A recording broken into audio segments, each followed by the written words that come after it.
سلام دوستان، امیدوارم که حالتون خوب باشه. با یکی دیگه از آموزش لرنسام در خدمت شما عزیزان هستم. خب امروز میخوایم که ببینیم چطوری میتونیم داخل جداول خودمون داده یا همون ورودی خام اضافه کنیم و اینکه چطوری جداول خودمون رو توسط کلید اصلی و کلید خارجی به هم دیگه مرتبط کنیم. با من همراه باشید. خب من از این قسمت نیو میام و یک دیتابیس ایجاد میکنم به اسم مدرسه یا همون اسکول و روی دکمه کرییت میزنم و دیتابیس خودم ایجاد میشه. اولین جدول خودم به اسم استودنت رو میخوام ایجاد کنم. این دانش آموزان یا دانشجویان فرقی نمیکنه. تعداد فیلدهاش رو روی 10 تنظیم میکنم و روی دکمه کرییت کلیک میکنم. خب فیلد اول قاعدتا آیدی است، فیلد دوم اف نیم هست، فیلد بعدی ان نیم، بعدی میتونه فادر نیم باشه، بعدی میتونه کد ملی باشه یا نشنال کد، بعدی میتونه سیتی بورن یا شهر محل تولد باشه، بعدی استودنت کد، خب بعدی دی بورن، مانث بورن و یر بورن، یعنی روز و ماه و سال تولد. شاید با خودتون سوال کنید مگر MySQL داده در واقع تاریخ و زمان نداره؟ چرا؟ در اصل داره داده تاریخ و زمان، اما خب تاریخی که میپذیره تاریخ میلادی هست، یعنی تاریخ شمسی رو ما خودمون باید وارد کنیم در نظر بگیرید. پس من باید الان دیتا تایپ های اینها رو به درستی وارد کنم. خب دیتا تایپ آیدی که قاعدتا باید از نوع عدد صحیح هم اینت باشه، اف نیم باید از نوع ورچر باشه، من براش 30 تا کاراکتر در نظر میگیرم، ال نیم هم به همین ترتیب، فادر نیم هم به همین ترتیب. این مقدارش رو میتونید کمتر یا بیشتر کنید. مثلا در جدول واقعی شما باید ببینید طولانی‌ترین فامیلی که برای یه نفر در سازمان ثبت احوال ثبت شده چه میزان کاراکتر هستش، همون رو به عنوان حداکثری در نظر میگیرم. همینطور برای نام دقت کنید که ما نباید اجازه بدیم که بیشتر از اون ظرفیتی که یک اسم داره فضا رو در واقع اشغال کنه، چون همه اینا خب در نهایت از اون حافظه اصلی ما فضا اشغال میکنه دیگه. یعنی ما سرور داشته باشیم یه فضای رمی داره، حافظه اصلی داره که قاعدتا اینا کم کم اینا مقدارهای ریز ریز رو هم دیگه جمع میشه و خب بانک اطلاعاتی ما رو شروع کنه. پس این که ما داریم یک بانک قوی مینویسیم و تمام موارد رو داریم رعایت میکنیم خیلی خیلی مهم هستش.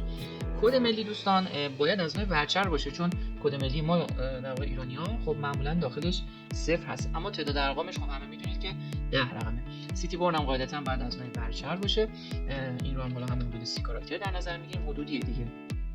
استودنت کد از نوع عدد صحیح باشه، دی بورن عدد صحیح، مانث بورن همینطور و یر هم همینطور. من منتها میخوام که اینجا کد استودنت یا استودنت کد رو به صورت کلید اصلی در بیارم.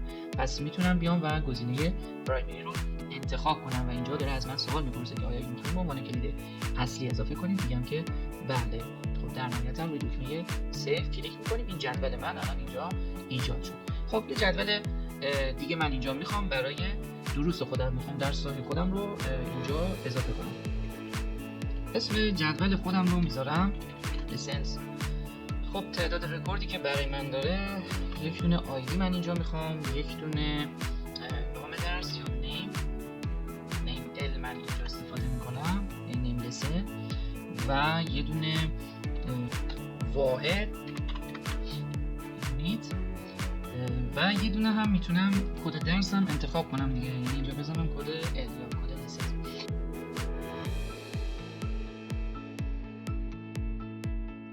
اینه ورچر باشه، اینم بازم میتونم روی 30 کاراکتر نگه دارم. از کد درس رو هم میایم قسمت ایندکسش رو از نوع پرایمری در نظر میگیریم، کلید اصلی، و در نهایت روی دکمه سیو هم کلیک می‌کنیم. خب جدول لسنس داریم و جدول استودنتس یا همون جدول دروس و جدول دانشجویان. یه سری نکات میگم اینا حتما دقت کنید توی بحث برنامه‌نویسی. حالا خیلی از دوستان هم و خیلی از همکاران عزیزمون متأسفانه این چیزا رو رعایت نمی‌کنن، یعنی من دیدم واقعا که دارم میگم. اونم بحث نامگذاری است. خب دقت کنید که شما توی نامگذاری حتما باید از کاراکترهای انگلیسی استفاده کنید دوستان. وجود کاراکتر اسپیس در دنیای برنامه‌نویسی کلا خطاست. حالا مثلا زبان‌هایی مثل جاوا اسکریپت و سی اس اس علامت دش رو میپذیرن، ولی باز هم به توصیه بنده بیاید و از دش استفاده نکنید. اگه باز هم نیاز دارید که کاراکتر اسپیس فاصله بزنید، حتما بیاید از آندرلاین استفاده کنید، یعنی شیفت دش رو که شما بزنید تو کیبورد خب برای شما تولید آندرلاین میکنه. همون زیر خط خودمون.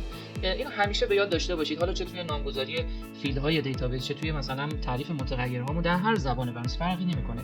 سی شارپ باشه، پایتون باشه، پی اچ پی باشه، حتی جاوا اسکریپتی که خدمتتون گفتم علامت داش رو پذیره، بیایم و اینو جزء فرهنگ در واقع برنامه‌نویسی خودمون در نظر بگیریم و از کاراکتر آندرلاین به جای علامت داش و یا فاصله یا همون اسپیس استفاده کنیم. خب میخوام یه سری مقادیر داخل اینا اضافه کنم دیگه، پس قاعدتا فرقی نمیکنه حالا جدول لسن یا استودنت باشه، اون جدول مربوطه که انتخاب کردیم روی دکمه اینسرت دوستان من کلیک میکنم. خب ردیف 1 داریم، اسم درس به عنوان مثال میخوام بشه ریاضی. خب دقت کنید که ورودی های شما کاملا میتونه فارسی باشه، یعنی مشکلی با این قضیه نداره. ما فقط نام فیلد ها رو میگیم که مجاز نیستیم از کاراکترهای فارسی استفاده کنیم. خب تعداد واحد 4 تاست. اینجا در واقع میگه که خب 4 فارسیمون رو نپذیریم، شما 4 رو به صورت لاتین وارد کنید ولی مشکلی ایجاد نمی‌کنه. این نحوه نمایشش توی پی اچ پی هیچ در واقع خلالی در کار ما ایجاد نمی‌کنه. ما اونجا راحت می‌تونیم بگیم اونها رو نمایش بده و با فونت فارسی مزینش کنیم. حالا کد ال رو من به صورت همینطوری قراردادی برای خودم در نظر میگیرم. اول درسی که باید کردم 100 باشه.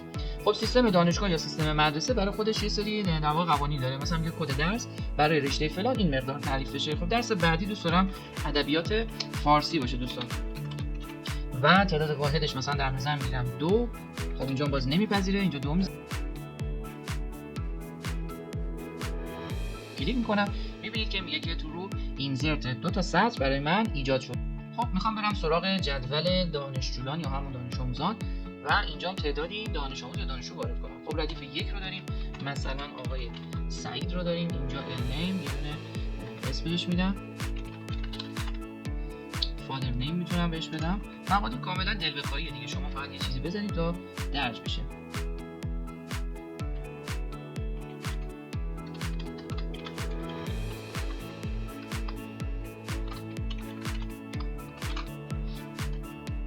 خب برای فیل استودنت کد باز میتونم شماره دانشجوی شما دانش آموزی طبق قرارداد مثلا وزارت علوم یا آموزش پرورش برم جلو ببینم که مثلا کد دانش آموزی یا دانشجویی از چه مقداری شروع میشه و یا چه فرمولی هستش و طبق اون فرمول برم جلو. ولی فعلا برای خودم که دارم یه جدول ساده ایجاد میکنم دوست دارم که از 1000 برم جلو.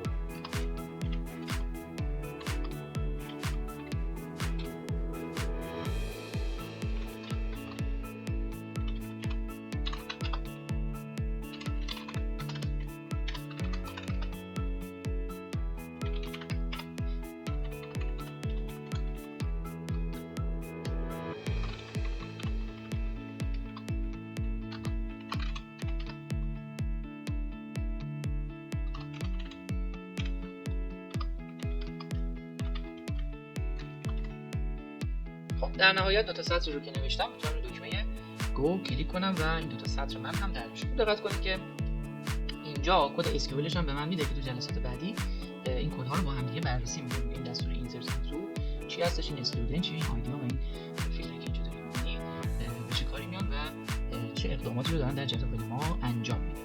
خب اگه خواسته باشیم مرور کنیم الان جدول لسه شما دارید تعداد 2 تا سطر رو مشاهده می‌کنید و در جدول دانشجویان یا دانش آموزان هم تعداد 2 تا سطر. اگر مجدد نیاز هست به وارد کردن داده‌ها در این جدول دوباره میتونید از قسمت اینسرت اقدام کنید دوستان. خب دوستان من برگشتم و داخل هر جدول 2 تا فیلد دیگه هم اضافه کردم، ویدیو استاپ کردم و 2 تا مقدار دیگه زدم. دقت کنید توی نشنال کد زمانی که ما داده رو از نوع ورچر انتخاب کردیم هیچ مشکلی نداره که ما اینجا از کاراکترهای فارسی استفاده کنیم.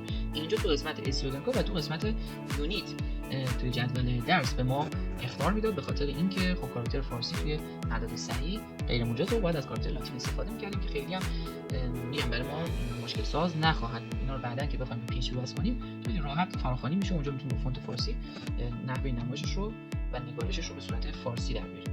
خب اول از همه شما برای اینکه بخواید 2 تا جدول رو به هم وصل کنید باید بحث ارتباطات رو بدونید. خب ما ارتباط 1 به 1 یا وان تو وان داریم، ارتباط 1 به چند یا وان تو منی و یا ارتباط چند به چند که منی تو منی هستش رو داریم. در سیستم دانشگاه و مدرسه یک درس توسط چند دانش آموز یا چند دانشجو میتونه انتخاب بشه و یک دانشجو هم میتونه یا یک دانش آموز هم میتونه چندین تا درس رو داشته باشه. خب پس وقتی از این جدول میتونیم چند انتخاب کنیم و از اون جدول هم چند انتخاب بدیم قاعدتا حالت سوم به وجود میاد، یعنی ارتباط منی تو منی یا ارتباط چند به چند. برای ایجاد ارتباط چند به چند ما نیاز به یک جدول واسط داریم دوستان عزیز. دقت کنید نمیتونیم 2 تا جدول رو به هم دیگه همین الان بحث کنیم. خب برای جدول واسط پس میایم اینجا گزینه نیو رو انتخاب میکنیم. نام جدول واسط رو من میام میذارم چوز، به من انتخاب کردم. باز برای این یه دونه آیدی تعریف میکنم. از جدول لسن یعنی از جدول دروس خب میخوام کد L رو داشته باشم، درسته؟ و از جدول استودنت کد هم از جدول استودنت هم فیلد استودنت. من 3 تا فیلد بیشتر نیاز ندارم و فیلد 4 وقتی وارد نکنیم خب خود به خود خودش هم وارد نمیشه. اینجا تیک گزینه اوتو اینکریمنت یعنی اینکه یک وایدی من اضافه بشه رو فعال میکنم، فقط به خاطر اینکه دیگه من اگه اینجا خواستم انتخاب واحد کنم، اینجا دانشجو انتخاب کنم، دیگه خودش اونجا شماره بزنه، من نخواسته باشم یکی ردیف رو بزنم. روی دکمه سیو کلیک میکنم. دوباره داخل همین جدول چوز هستیم. از تو قسمت استراکچر، ریلیشن ویو یا ارتباطات یا نمایش ارتباطات رو من اینجا کلیک میکنم. خب میگم که از در واقع فیلد کد L در دیتابیس اسکول که این باشه، جدول لسن کد Lش به هم دیگه وصل میشه. یعنی خوب دقت کنید اینجا رو، در جدول انتخاب واحد کد L کلید خارجی است و در جدول لسن کد L کلید اصلی هستش. اگر که شما یادتون رفته در جدول لسن بیاید اینجا کلید اصلی رو تعریف کنید، کافیه انتخابش کنید و گزینه پرایمری رو بزنید. من الان تونستم که این دوتا رو به هم دیگه وصل کنم، کلید خارجی و کلید اصلی وصل کنم. حالا اگه خواسته باشیم در جدول دیگه هم این کار رو انجام بدیم، یعنی جدول استودنت رو به جدول انتخاب رو وصل کنیم، این گزینه add constraint رو انتخاب میکنیم و بعدش میگیم که استودنت کد در دیتابیس اسکول بیاد وصل بشه به جدول استودنت و استودنت کد. معمولا به صورت پیش‌فرض مای اسکیول شناسایی میکنه دیگه کلید اصلی، اگه شناسایی نکرد خب از داخل فیلدها انتخاب میکنه دیگه. اینجا خودتون دکمه سیو هم کلیک کنید. ارتباطات الان شکل گرفت. نوع ارتباط من خوب دقت کنید که رو حالت ریستریک هست، هرچند که میتونید رو حالت کاسکید هم بذاریم. حالا من اینجا خدمتتون میگم. برمیگردم توی جدول انتخاب واحد و گزینه اینسرت رو من انتخاب میکنم. آیدیا رو نمیخواد وارد کنیم چون گذاشتم رو حالت اوتو اینکریمنت. درس ادبیات فارسی مثلا آقای سروش، درس برنامه نویسی آقای سروش. خب میخوام یه تعداد دیگه هم اینجا وارد کنم، مثلا حدود 8 تا.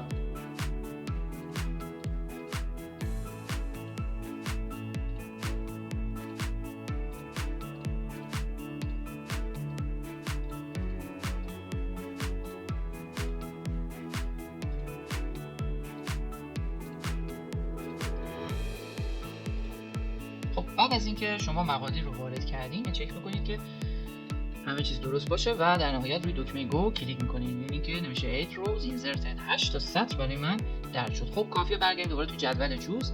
الان اینها به صورت لینک شده هست. من الان روی هر کدوم از اینا که واسطم هم نام درس رو به من میده و هر کدوم روی این قسمت های استودنت کد واسطم کد در واقع اون دانشجو یا دانش آموز رو داره به همراه اسمش به من میده.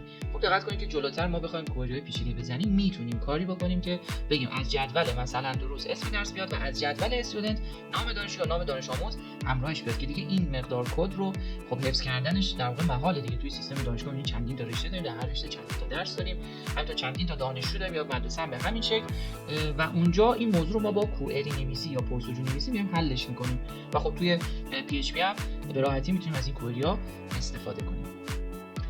اما بریم سراغ اون حالت دیلیت کردن که رو حالت ریستریکت تایپ بودش. ببینید دوستان من الان قصد مثلا دیلیت کردن این گزینه ادبیات فارسی رو دارم، روی دیلیت کلیک میکنم، اوکی رو میزنم.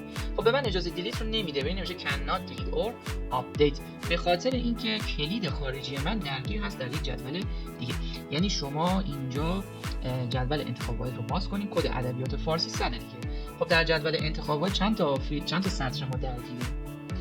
کد ادبیات فارسی عذرخواهی می‌کنم 101 هست. خب یک سطرمون و دو تا سطرمون درگیره. اگر این دو تا سطر درگیر نباشد به ما اجازه حذف کردن درس ادبیات فارسی رو خواهد داد. زمانی که ارتباط ما یا دیلیت کردن ما در نوع مدل رابطه‌ای رو حالت ریستریکت بشه. اگر می‌خواید که این موضوع حل بشه شما برگردید تو قسمت استراکچر ریلیشن ویو رو بزنید و حالت آن دیلیت و آن آپدیت رو بذارید رو حالت آبشاری یا همون حالت کاسکید. حالا این حالت آبشاری یا کاسکید چیه دوستان؟ میگه من اگر بخوام از اینجا مقدار ادبیات فارسی رو دیلیت کنم در هر کجای دیگه این ادبیات فارسی اگر لینک باشه اونجا حذفش میکنم.